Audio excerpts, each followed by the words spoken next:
దేవుడి నామానికి స్తోత్రములు. ఈ ఉదయకాల సమయంలో మీ అందరికీ కూడా నా హృదయపూర్వకమైనటువంటి వందనాలు తెలియజేస్తున్నానండి. ఈ దినము దేవుడు మీతో మాట్లాడుతున్నటువంటి మాట ఏంటంటే, ఆది కాండము 37వ అధ్యాయము 5వ వచనములో వాక్యం ఈ రీతిగా ఉంది. యోసేపు ఒక కల కని తన సహోదరులతో అది తెలియచెప్పగా వారు అతని మీద మరీ పగబట్టిరి. ఏమండి, యోసేపుకు ఒక కల వచ్చింది. ఆ కలని తన సహోదరులకు చెప్పినప్పుడు తన సహోదరులు అతని పైన పగబట్టి ఉన్నారు. దేవుని బిడ్డలారా, ఎంతగా పగబట్టి ఉన్నారంటే అతన్ని చంపాలి అనేటటువంటి స్థితిలో వారు పగబట్టి ఉన్నారు. చివరికి అతన్ని అమ్మివేయడము జరిగింది. అదంతా జరిగిన తర్వాత వారి జీవితంలో దేవుడు చేసినటువంటి కార్యమును మనం చూసినట్లయితే, ఆది కాండము 37వ అధ్యాయము 18వ వచనం నుండి మనం చూసినట్లయితే, అతడు దగ్గరకు రాకముందు వారు దూరముగా నుండి అతన్ని చూచి అతని చంపుటకు దురాలోచన చేసిరి. ఏమండి, యోసేపు కలలు కని తన సహోదరులతో చెప్పుచున్నప్పుడు అతని మీద భయంకరమైనటువంటి పగ పట్టి ఉన్నారు. అతన్ని చంపాలని కూడా ఆలోచన చేసి ఉన్నారు. వారు అంటున్నారు కదా, ఇదిగో ఈ కలలు కన్నువాడు వచ్చుచున్నాడు, వీడిని చంపి ఇక్కడనున్న ఒక గుంటలో పారవేసి దుష్ట మృగము వీని తినివేసిందని చెప్పుదము, అప్పుడు వీని కలలేమవునో చూతము రండని ఒకరితోనొకడు మాట్లాడుకొనిరి. ఎంత ఘోరమైనటువంటి సంఘటన దేవుని బిడ్డలారా. దేవుడు అంత్య దినాలలో అందరితో మాట్లాడతాడు. అందరి పైన దేవుని యొక్క ఆత్మని కుమ్మరిస్తాడు. ప్రవచన వరమునిస్తాడు, దర్శన వరమునిస్తాడు, కలలు కనేటటువంటి వరమును కూడా ఇస్తాడు.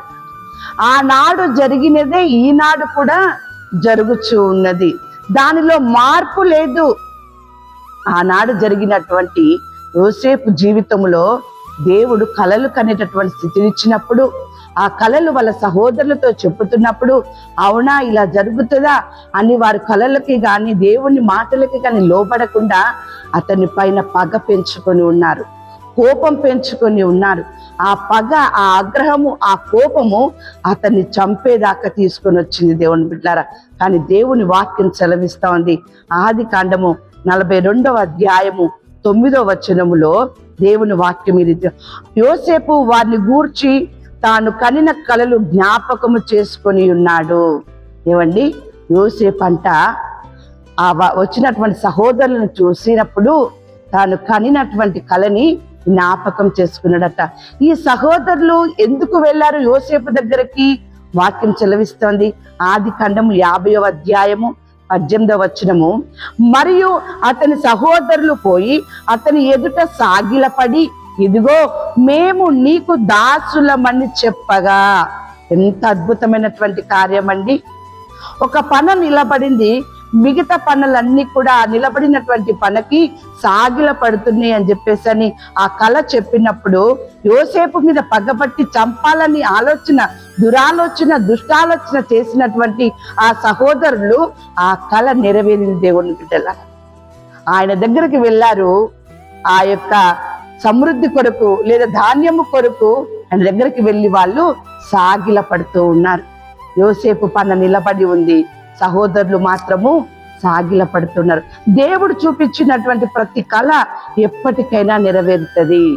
దేవుడు చూపించినటువంటి ప్రతి దర్శనము ఎప్పటికైనా కూడా అది నెరవేరుతుంది. దేవుని బిడ్డలారా, ఆలస్యం అవుతుందని నువ్వు అనుకుంటున్నావేమో, ఇంకా జరగడము లేదేంటి మా జీవితంలో అని నువ్వు అనుకుంటున్నావేమో, కానీ యోసేపు జీవితంలో నెరవేరింది కదా, మీ జీవితంలో కూడా ఖచ్చితంగా మీకు చూపినటువంటి కళ కావచ్చు, దర్శనమే కావచ్చు, దేవుడు మీ పట్ల అది నెరవేరుస్తాడు. అంతేకాదు వాక్యం సెలవిస్తా ఉంది కదా, ఇర్మియా గ్రంథం 4వ అధ్యాయము 14వ వచనంలో, నీవు రక్షింపబడినట్లు నీ హృదయముల నుండి చెడుతనమును కడిగి వేసుకొనుము, ఎన్నాళ్ళ వరకు నీ దుష్టాభిప్రాయము నీకు కలిగి ఉండును. దేవుని బిడ్డలారా, నీవు రక్షించబడాలంటే నీ హృదయంలో ఉన్నటువంటి చెడుతనమును నీవు కడిగి వేసుకో, తీసివేసుకో. అప్పుడు దేవుడు నీకు సమృద్ధిని ఇస్తాడు, దేవుడు నీకు ఆశీర్వాదాన్ని ఇస్తాడు. అంతేకాదు యోసేపుకి ఇచ్చినటువంటి కలల అనేటటువంటి స్థితిని కూడా దేవుడు నీకు ఇస్తాడు. నీలో ఉన్న దుష్టాభిప్రాయాన్ని తీసివేసుకో. నీ సహోదరుల మీద ఉందేమో, నీ సంఘం బిడ్డల మీద ఉందేమో, నీ బంధువుల మీద ఉందేమో, నీ స్నేహితుల మీద ఉందేమో, మీ ఆత్మీయుల మీద ఉందేమో. దేవుని బిడ్డలారా, తీసివేసుకోండి. యోసేపుకు వచ్చిన కళ నెరవేరకుండా ఉండలేదు. దేవుడు ఖచ్చితంగా ఒక దినాన నిన్ను హెచ్చిస్తాడు గనక నీలో ఉన్న చెడుతనాన్ని నీవు తీసివేసుకో దేవుని బిడ్డలారా. అంతేకాదు, దేవుని యొక్క వాక్యం సెలవిస్తా ఉంది. ఇర్మియా గ్రంథము 3వ అధ్యాయము 25వ వచనం, సిగ్గునొందిన వారమై సాగిల పడదము రండి, మనము కనపడకుండా అవమానము మనలని మరుగు చేయును గాక. మన దేవుడిని యెహోవా మాట వినక మనము మన పితరులను మన బాల్యము నుండి నేటి వరకు మన దేవుడిని యెహోవాకు విరోధముగా పాపము చేసిన వారిని. ఎప్పటి నుండి?